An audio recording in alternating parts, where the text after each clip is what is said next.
Giving up is the hardest thing, and you never want to be the one to have to do it yourself. You want to, to have someone to blame, for it to be easier. Like, oh, I had parents that wouldn't let me do this, so I had to give up. That would have been a lot easier, but when you have to do it yourself,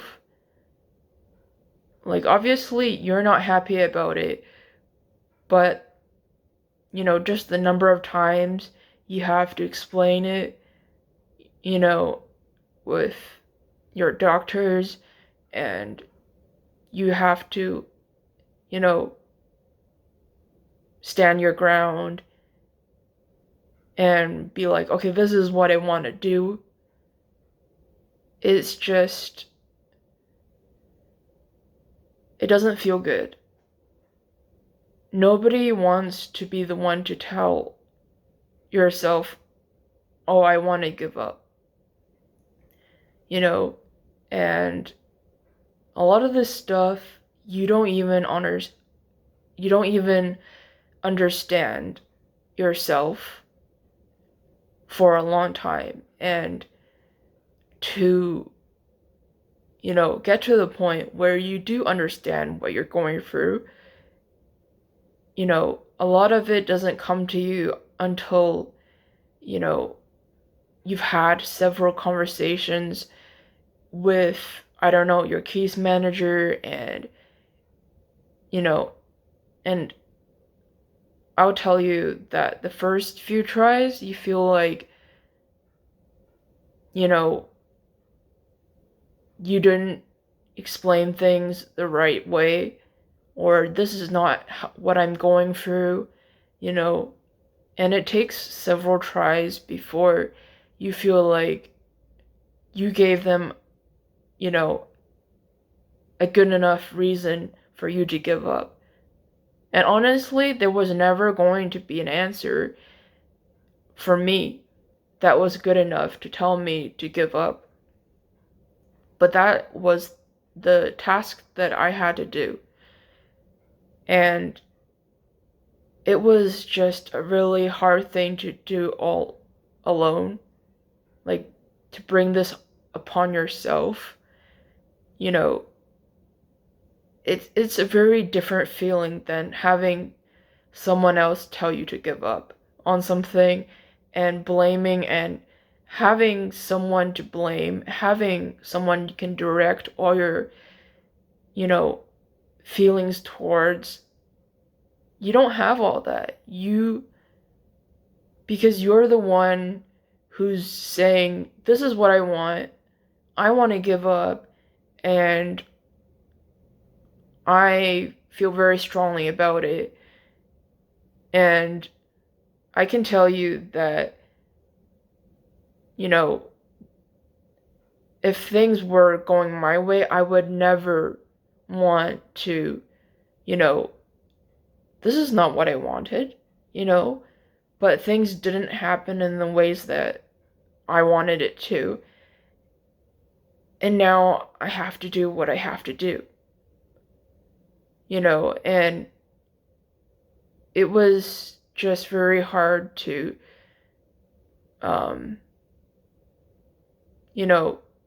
find the right words to explain that to a second person, because half the time when you're talking or, communicating these things, they just look at you and, for a long time, and they don't say anything the entire time, and you're like, crap, like, I must have just, I'm not making any sense, I said the wrong thing, and they're just looking at me like, figuring out how to deal with me. And I felt that way. I felt, very much alone in this whole situation, because, you know, you know, uh, they they only want the positive side of me. They have this whole plan of me taking part in this rehab program, Um, and these are things like pottery, or I don't know, reading club, or going for a walk. And, they have a plan for me to eventually, you know, uh, get a career. And some of these things, I would tell you that I'm not against, but it became harder and harder to want to continue these things because, you know, even if you had to pretend, you want to tell yourself that you're trying, you know? And when I'm like put in a rehab group where the only things I'm doing is, I don't know, going for a walk or reading a book or pottery, there's just one part of me that's asking, what am I doing with my life? Like, should I seriously be, you know, doing these things? And then I would beat myself up constantly because, I'm thinking, like, there's gotta be, like, a better thing I should be doing with my life right now. And I'm just wasting it all away, you know? And believe me, like, I feel like that, you know, I haven't given up. I'm still trying um, to, find a solution or an answer to all this. And, you know, to have the basic things to tell yourself that you're still trying. Like, at least you want to tell yourself you're living a balanced life than just burning your time, you know. Um, and what I mean by that is, like, I would rather, set goals such as, going to the gym once a week, studying on my own Chinese and Microsoft, uh, just apps. Because in this day and age, you need to know how to use Microsoft Word, Excel, and all those other, just very useful skills that you would need in this day and age.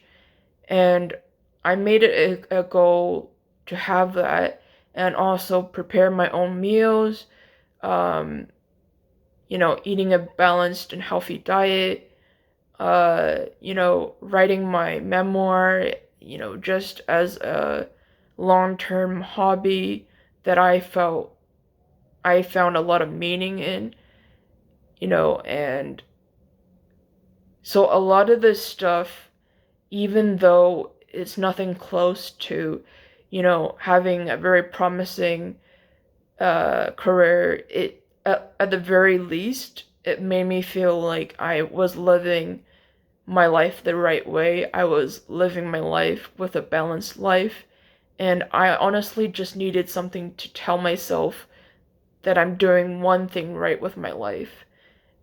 And it was just hard to, you know, take part in comparison to that in a rehab program that was invested in things that I couldn't even pretend that I was trying, you know? And I don't know if that makes any sense. And I'm not trying to say that, or disrespect some of these activities. I think they're great. It's just, I tend to be very, I guess, hard on myself. And when I take part in these activities, I tend to be like, what am I doing with my life right now? Is this seriously my new life? You know, like, you know, I know it's very contradicting, but when you're going through all of this, you don't want to tell yourself or make yourself feel like you're giving up. You know, uh, it's just a constant reminder that you've given up, and to be able to live without that makes it feel like it's something you can is endurable. Um, and I think I've just spent a lot of time doing that, and um,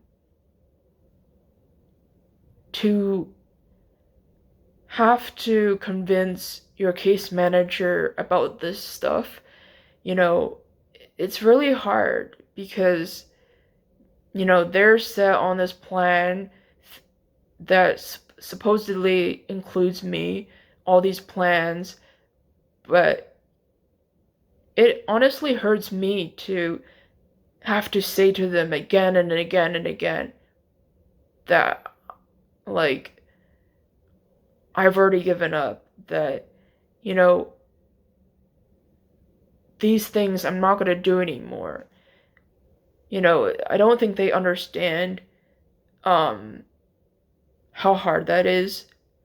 Um and for them to constantly basically say that, you know, if it doesn't happen now, you can do it in your 30s, or you're capable of these things. Um, and I disagree with you. And just all this stuff of, like, they had a plan and they're going to stick with it, even though you've told them how you felt. And um, to have to deal with, um, like, it's just really hard to look at them in the face and be uh, like, stop. Like, that's not what I want to do with my life, you know, and feel so. I just can't. I just can't bring myself to do it, you know. And that's why I've been stuck in a situation where I've had to have that conversation many times, and you know, it's never a good feeling, and um, you know, and one of the biggest struggles is uh, having something to tell yourself, or, you know, because half the time you don't even know what to tell yourself, what you're going through, or what you're doing, you know. You're constantly in a fight with yourself, like, you don't know if you're making the right choice, or the best choice, or are you going to suffer for it, you know. Should I have just listened to um, what they've been trying to make me do, you know, and to, you know, not be shaken by anything they're saying, and to continue to tell them again and again that you want to give up, that this is what you want, you know. And it's a hard thing to say because you didn't want this to happen, you know, but it happened, and now you're just doing what you have to do because things have just turned out this way. And I don't know, it's just nobody wants to be like 25 like me and feeling like you still have all this time, you still have all these chances, like, and you have to break your own wings, you know? It's something a lot of people might not understand, especially because it's a mental thing. You know, it's like they look at me and they're like, I don't see anything wrong with you. I don't see your challenges. You know, like you can walk perfectly fine, you can talk perfectly fine, you can take care of yourself, you live by yourself, you know, and it's just um and that's honestly a lot what I've been going through. And you know, I decided that this is not me being depressed, this is me trying honestly to protect myself from getting more hurt than I already have. Um, and the things that I know I just don't want to put myself through. And, you know, listening to myself for the first time and, you know, and waiting for myself to find myself again. And that is what I wanted to say to you guys. I know I went off on a little rant, and I'm not sure if I even made any sense, but this is pretty much what I've been going through all of August. And I just wanted to follow up with my previous video, um, because I feel like I touched upon some things, but I never went deeper than that. Uh, and I wanted to express some of these things